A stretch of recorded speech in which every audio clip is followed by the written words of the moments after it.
What's poppin' YouTube? It's your boy JD back with yet another fire review, and it's finally here, guys. You know I've been talking about this sneaker for a while. I finally got it in my hands. That is the Yeezy 500 High Top in the Slate colorway. What is up, you guys? If this is your first time on the channel, my name is Josh. Most people call me JD, and if you enjoy honest sneaker content, resale predictions, how to style sneakers, all that good sneaker content, definitely hit that subscribe button. And of course, if you enjoy the video, make sure you drop a like. It really helps out the channel, guys. And of course, follow your boy on IG. The handle is right here.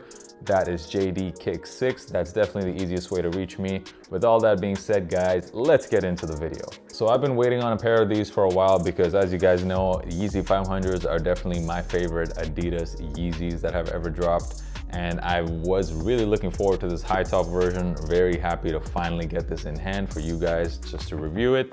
And yeah, it's good to finally have this because I feel like we've been talking about this shoe for a while.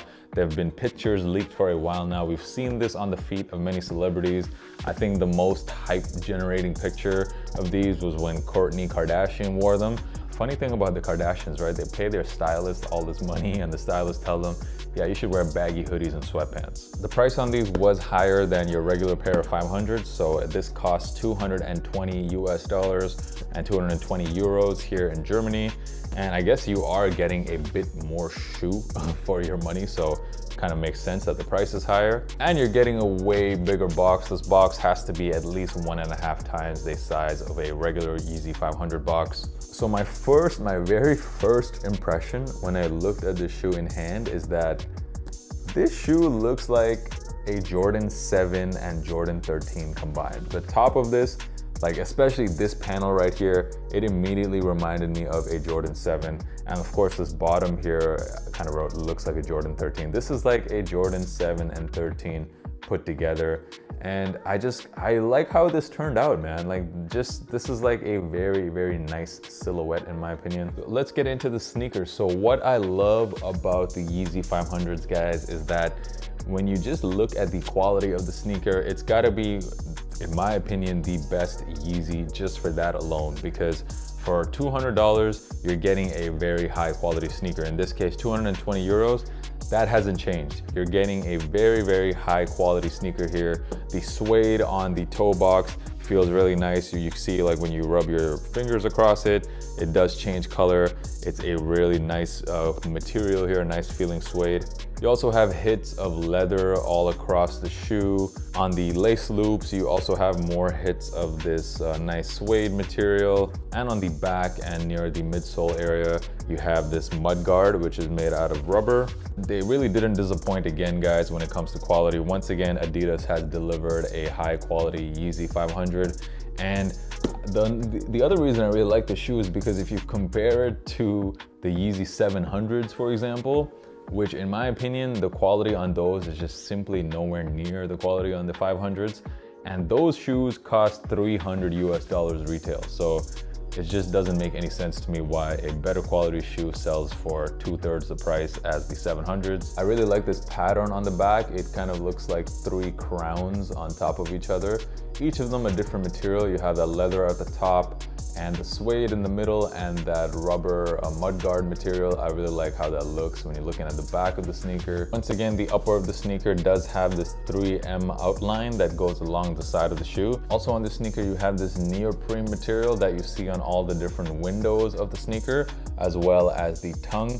And of course, this is the same material that you see on the most recently released Yeezy 500, the 500 Stones, I believe. I did do a review on those as well. I will leave a link to it up here. I do definitely like this neoprene material for the winter time because it does make the shoe a lot more warm than the mesh that was on the OG pairs. And yeah, this is kind of like a winter boot of the Yeezy 500, a winterized Yeezy 500. Yeah, I dig the shoe, guys. In my review of the 500s, I mentioned that I didn't particularly like this tongue. It kind of reminded me of like a Batman mask, but I kind of get it now after wearing that pair because the tongue does kind of wrap around your ankle quite nicely, so it provides that additional stability. If there's just one thing I don't like about this shoe, and I have to say it because it keeps bugging me every time I look at it, it's this outsole, man. I do not like this, I guess like blush colorway outsole, or it might be like a stone colorway, because I'm so used to seeing Yeezy 500s all in one color. Like pretty much every 500 that's dropped so far has been basically one color throughout the shoe, the upper as well as the outsole and the midsole. This is pretty much the first time, unless I'm forgetting something, let me know down in the comments, but this is pretty much the first Yeezy 500 that has like, it's like two tones on the upper and the bottom. And I don't know, I don't think, I'm personally just not feeling it. I wish that they put this really nice slate color also on the outsole. And by the way, speaking of this slate color, in pictures I thought it was black, but it's really not black at all. It's more of like, I would call it like a very deep blue. It's almost like a bluish gray, a very nice dark blue color. And in hand, guys, I really like this colorway a lot. It looks sick, and it's a sick shoe definitely for the winter time. So for styling these, I would go two ways with this. So I really don't think that this shoe is good for like if you wear a lot of skinny pants, like very slim jeans, because the shoe is very bulky. So I think it would look really weird if you're wearing like tight pants with these shoes. So I would definitely go with the baggy look. So definitely some baggy sweatpants, some nice like black sweatpants would look good here. So here I'm wearing basically black sweatpants with a hoodie and just a bomber jacket. I think this is a very nice casual look to go with these shoes. The other option is you can dress up these shoes as well. So in this look, I went with a beige jacket with beige pants, so it kind of matches the outsole of the shoe, and also wore like a black undershirt to go with kind of the dark theme of the shoe. So this is another way that I would style the shoe, like almost like a two-tone look here. So let's talk about resale. So I'm very surprised by how these sneakers performed in the resale market, because this is the first Yeezy 500 high top. So I assume that a lot of people would be wanting this shoe and that resale would be kind of high. And I thought that this shoe would be really hard to get, but this shoe was surprisingly easy to get. In fact, it even sat on adidas.com here in Germany for like the entire day, basically on release day. And I still think as of this moment of making this video, there are still some pairs available on that website. So that was really surprising to me, to be honest, man. I thought this shoe would sell out quick, but then I realized why this happened. It's simply because this month of December 2019 is insane for Yeezy releases. We've had so many Yeezys, especially this current week.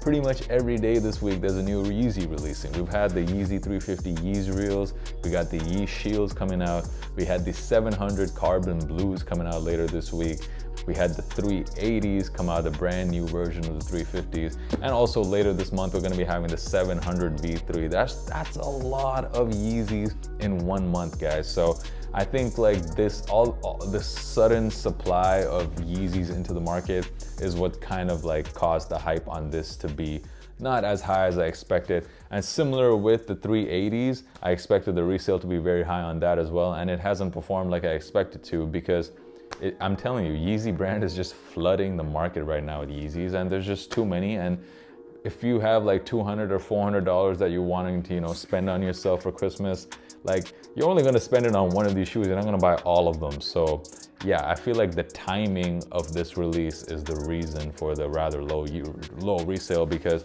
it is a very sick shoe on its own. And if it had released on another month where there weren't a lot of Yeezys coming out, I think resale would be a lot higher.